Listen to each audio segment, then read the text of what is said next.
Across the course of Battlestar Galactica, we're repeatedly told of the Pythian Prophecy, an ancient scripture that speaks of the cyclical nature of time in the Battlestar universe, and informs us of a number of roles that are filled in every cycle, including the one we're watching in the show. The most prominent of these is that of the Dying Leader. While most of Battlestar Galactica's mysteries and prophecies are fully explained by the end of the series, the identity of the Dying Leader is never confirmed to the viewer, but we are given all of the clues necessary to figure it out for ourselves. The Pythian Prophecy states that the Lords anointed a leader to guide the caravan of the heavens to their new homeland. It claims that the leader suffered a wasting disease and would not live to enter the land that they had guided their people to. The leader took part in a confrontation at the home of the gods and fought with demons led by serpents numbering 2 and 10. Some of these lines are fully explained to us early in the show. The confrontation at the home of the gods refers to the battle over Kobol at the end of season 1, and the serpents numbering 2 and 10 are the 12 vipers that took part in the battle of the Tilium asteroid late in season 1.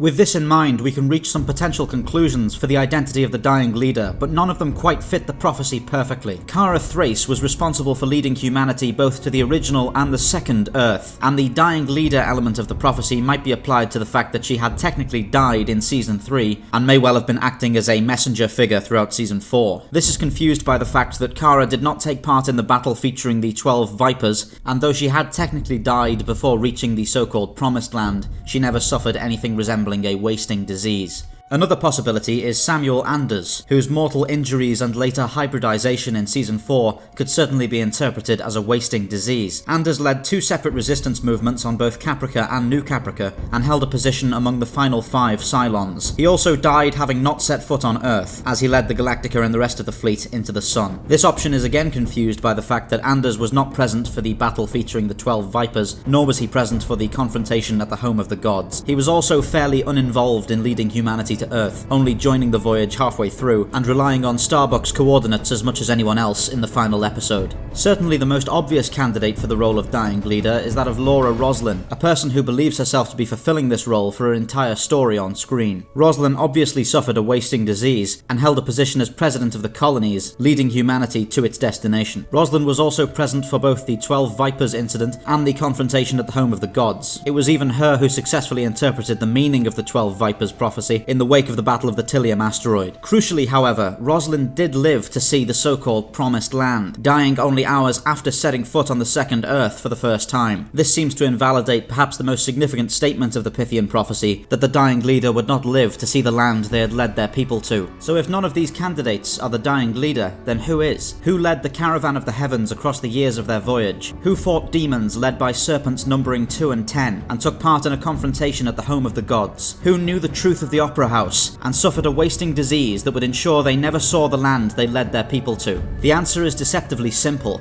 The Dying Leader is Galactica. Suffering from metal fatigue caused by shoddy construction practices and years of stress, the Galactica certainly suffered a wasting disease and was finally crippled beyond repair in the final jump to Earth, before being scuttled by Samuel Anders with the rest of the fleet. The ship was solely responsible for ensuring humanity made it to its new home, and took part in every engagement and every prophetic event recorded in the sacred scrolls. The material version of the so-called Opera House was even shown as the ship's CIC in the final episode. While Roslin almost fills the necessary requirements for the role of Dying Leader, the Galactica fills them perfectly, fulfilling every aspect of the Pythian Prophecy across the course of the series.